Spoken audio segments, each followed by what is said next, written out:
I know the history of sanitation in the City of Caldwell because my dad, he started to work for the city in 1960. At that time, well, people pretty well took their trash to the landfill and they picked up on flatbed trucks to restaurants and stuff. So eventually in 1968, they bought their first garbage truck. There was a Heil bed on a Chevrolet chassis. And that was the start of sanitation in Caldwell.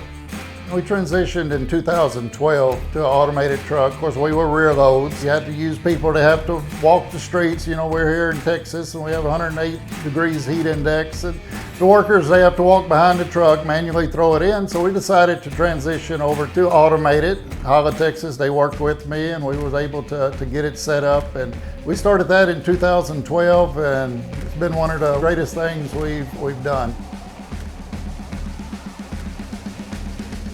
You know, a town of 5,000, we run 4 trucks. We're just a very small minnow in the pond, and they treat us, you know, like kings. Good service, and they're just good people. I know so many of their employees, and they're a top-notch place to deal with.